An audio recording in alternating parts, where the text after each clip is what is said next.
কোনো হিন্দু বাঙালি এই নাগরিকত্ব থেকে বাদ পড়বে না। সেটা ওপার বাংলা থেকে আসা শরণার্থী বাঙালিদের জন্য, হিন্দু বাঙালিদের জন্য তাই। কিন্তু যারা অবৈধভাবে এখানে অনুপ্রবেশ করেছেন তাদেরকে তাদের জায়গায় ঠিকানায় আমরা পাঠিয়ে দেবো। আর যার কারণে বর্তমান মুখ্যমন্ত্রী এত ভয়, তাকে গদিচ্যুত হতে হবে। কারণ তার যে ভোট ব্যাংক লুকিয়ে রয়েছে এই ধরনের অবৈধ অনুপ্রবেশকারীদের নকল আধার আর ভোটারের মাধ্যমে দিয়ে, আর যার কারণে তিনি ভয়ে আতঙ্কিত এবং তার দলের সাংসদরা, নেতারা, মন্ত্রীরা তারা দেশ বিরোধী মন্তব্য করছেন। আর সেই কারণে, আর এরই মধ্যে শুধু তাই নয়, মমতা বন্দ্যোপাধ্যায় একটি আন্তর্জাতিক যে মাধ্যম, সোশ্যাল মিডিয়া বিভিন্ন মাধ্যম আছে, সংবাদ চ্যানেলগুলো আছে, সেখানে একটি মিথ্যা ভিডিও তিনি সম্প্রচার করিয়েছেন। সেই ভিডিওর মাধ্যমে জানা যাচ্ছে যে মালদার একজন মহিলা, সেই মহিলার 2 বাচ্চা যারা বাংলা ভাষায় কথা বলে তাদেরকে মারধর করেছে, তাদেরকে অত্যাচার করা হয়েছে। তারপরে যখন তাদেরকে ডাকা হয়েছে তখন তারা প্রকৃত অর্থে স্বীকার করেছে মালদারই তৃণমূলের এক নেতা, সেও এক খান, তার নেতৃত্বে সেই মিথ্যা ভিডিও বানাতে তিনি বাধ্য হন। তাহলে মমতা বন্দ্যোপাধ্যায়ের যে মিথ্যাচার, সেই মিথ্যাচার আজকে আবারও প্রমাণিত হলো যে তিনি সারা দেশ জুড়ে এবং সারা পৃথিবী জুড়ে এটা বোঝাতে চাইছে যে আন্তর্জাতিক সংবাদ মাধ্যমের মধ্যে দিয়ে, যে এই এসআইআর মধ্য দিয়ে বা সেন্ট্রাল গভর্নমেন্টের পক্ষ থেকে এইভাবে একটি যে অপপ্রচার করানোর চেষ্টা হচ্ছে যে বাংলা ভাষার মানুষগুলোকে অত্যাচার করা হচ্ছে। এইবার দেখা যাচ্ছে যে তিনি, যে ভদ্র মহিলা যিনি আছেন মুসলিম মহিলা, সেই মুসলিম মহিলা আদৌ তিনি কোথা থেকে এসেছেন, তার সম্পূর্ণ এসআইআরে তার নাম আছে কিনা সেটা তো পরের ব্যাপার, কিন্তু তার যে ভিডিওটি মিথ্যে এটা কিন্তু তার প্রমাণ হয়ে গেছে।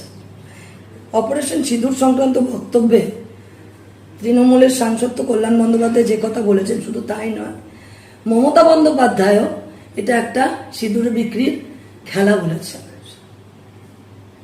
তাহলে এই যে বক্তব্য, যে অপারেশন সিঁদুর এবং অপারেশন মহাদেবের মধ্যে দিয়ে যে সম্পূর্ণ যে জঙ্গি আপনারা দেখলেন গত পরশুদিনের, সম্ভবত গত পরশুদিনের ঘটনা, যে জঙ্গি, যে কজন 3 জন জঙ্গি ছিলেন, সেই জঙ্গিকে সম্পূর্ণভাবে সমস্ত জঙ্গিদেরকে শেষ করা হয়েছে, নিহত করা হয়েছে।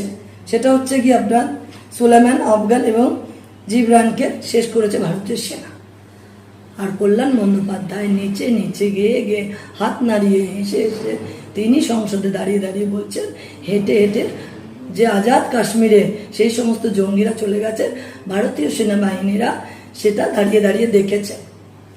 এই যে মিথ্যা অপপ্রচার, বর্তমান শাসক দল, যে দলটি পশ্চিমবঙ্গে ক্ষমতায় রয়েছে, যে দলটি পশ্চিমবঙ্গে ক্ষমতায় থাকার আর এক মুহূর্ত থাকার অধিকারী নয়, যে দলটি আপাদমস্তক দুর্নীতিতে ভরা, যে দলটি পশ্চিমবঙ্গকে সমস্ত রোহিঙ্গা এবং যে সমস্ত জঙ্গি সংগঠন, সেই সংগঠনকে পানা দিচ্ছে, পশ্চিমবঙ্গে আশ্রয় দিয়েছে, যার মাধ্যমে পশ্চিমবঙ্গে আগামী দিনে বড় নাশকতার সৃষ্টি হতে পারে, সেই রাজনৈতিক দলটি মুখ্যমন্ত্রী সুপ্রিমো মমতা বন্দ্যোপাধ্যায়, সেই দলটির সমস্ত নেতা নেত্রীরা আজকে দেশ বিরোধী মন্তব্যে তারা সামিল হয়ে ঝড় তুলছে সংসদে।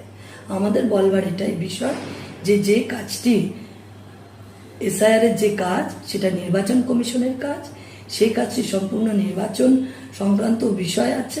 আগামী দিনে স্বচ্ছ ভোটার তালিকা প্রকাশের কাজ এটা নেওয়া হয়েছে, সেই কাজকে করতে দিতে হবে।